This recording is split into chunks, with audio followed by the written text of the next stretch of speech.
quelques astuces naturelles pour combattre la cellulite. Il existe des herbes qui possèdent des propriétés diurétiques qui peuvent nous aider à combattre la rétention des liquides. Il est également fondamental de suivre un régime sain et équilibré, et de faire du sport. La cellulite affecte tout particulièrement la population féminine, provoquant chez elle des changements significatifs sur la peau, notamment du point de vue de sa texture, lui donnant une apparence assez peu esthétique. Cela peut même causer de graves problèmes d'estime de soi, car la cellulite dérange généralement beaucoup les femmes et qu'elle est un problème très difficile à éliminer totalement. Cependant, il existe quelques solutions pour prévenir et traiter la cellulite. Ces solutions naturelles peuvent même être très efficaces pour peu que vous soyez régulière dans leur application. Lisez donc ce qui va suivre. Quelles sont les causes du développement de la cellulite? La cellulite apparaît lorsque le tissu sous-cutané, c'est-à-dire celui se trouvant directement sous la peau, se gorge d'eau, de graisse et de différentes toxines. Les causes de cette accumulation peuvent être d'origine génétique, hormonale, ou causées par un manque d'exercice, une mauvaise alimentation, des problèmes de stress, une mauvaise circulation du sang, et beaucoup d'autres facteurs. Il y a plusieurs types de cellulite. La cellulite adipeuse. Ce type de cellulite peut apparaître à n'importe quel âge, et plus particulièrement chez les personnes ayant un surpoids et de mauvaises habitudes alimentaires. La cellulite aqueuse. Ce type de cellulite touche généralement les jeunes filles entre 16 et 20 ans. Elle apparaît généralement sur les jambes, les fesses, les bras, les épaules ou encore le dos.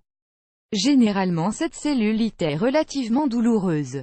La cellulite fibreuse. La cellulite fibreuse touche généralement les sportifs et les danseurs qui ont une peau tonique et ferme. Généralement la cellulite de ce type est accompagnée de stries sur la peau. Elle n'est pas douloureuse et peut s'observer en pressant la peau. Généralement, elle se développe par le biais d'une mauvaise alimentation ainsi qu'une mauvaise oxygénation de la peau. La cellulite flasque ou molle. Ce type de cellulite est très commun chez les personnes sédentaires qui ne font aucun sport, ou celles qui subissent souvent de fortes fluctuations de poids. Elle est généralement visible sans avoir besoin de toucher la peau, il suffit que la personne touche et bouge pour que la cellulite bouge avec elle. La cellulite œdémateuse. La cellulite œdémateuse peut apparaître à n'importe quel âge depuis l'adolescence jusqu'à la maturité. Elle se voit surtout sur les jambes et les cuisses qui sont généralement les parties les plus charnues du corps. La cellulite œdémateuse est aussi généralement visible à la vue et donne une impression de peau d'orange. Quelles sont les choses à éviter lorsque nous avons de la cellulite? Le chocolat, la cigarette, les farines en général, le café instantané, l'alcool, les aliments conseillés lorsque l'on a de la cellulite, les fruits, tels que l'ananas, la pastèque, l'orange ou encore la poire. Il est conseillé d'en manger tous les jours. Les légumes et les plantes, les yaourts maigres, beaucoup d'eau et peu de sel, les aliments riches en oméga-3, les plantes pour traiter la cellulite. Beaucoup de plantes médicinales peuvent être très efficaces pour éviter la formation de la cellulite. En voici quelques exemples. Les feuilles de lierre. Son nom scientifique est Hedera helix. Cette plante a la capacité d'exercer un drainage vasculaire et lymphatique. Un de ses composants est l'hédéragénine, qui agit sur les vaisseaux sanguins, améliorant ainsi la circulation du sang. La méthode que vous devez suivre pour traiter la cellulite avec cette plante est relativement simple.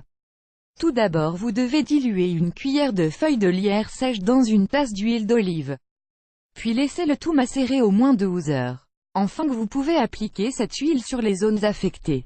La reine des prés. Ces plantes possèdent des propriétés anti-inflammatoires de même que des flavonoïdes. Ces deux éléments font de cette plante un traitement relativement efficace contre la cellulite. La Centella asiatica. La Centella est une autre plante conseillée pour traiter la cellulite car elle possède des propriétés anti-inflammatoires. Le pissenlit. Cette plante a de fortes propriétés diurétiques, et possède des composantes telles que inuline ou encore du potassium, tous deux très efficaces pour prévenir la rétention d'eau et favorisant ainsi l'élimination des toxines. Avec cette plante, vous pouvez faire des infusions en ajoutant seulement 100 g de pissenlit dans 1 litre d'eau puis en laissant bouillir 10 à 15 minutes. Lorsque cette infusion est un peu refroidie, vous pouvez en boire 2 à 3 tasses par jour.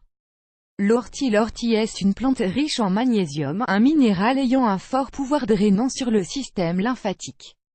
Afin d'en obtenir les bénéfices, vous devez en consommer sous forme d'infusion. Pour cela, faites infuser quelques feuilles d'ortie dans de l'eau chaude, laissez reposer et buvez-en une fois par jour. La prêle, elle prévient ainsi efficacement la rétention d'eau. Pour préparer une infusion de prêle, faites comme à l'habitude. C'est-à-dire, laissez infuser une cuillère de quelques feuilles de prêle dans une tasse d'eau bouillante et laissez reposer avant de la boire. Souvenez-vous bien, essayez d'éviter de porter des talons trop hauts, des vêtements trop serrés, ou de rester trop longtemps au soleil.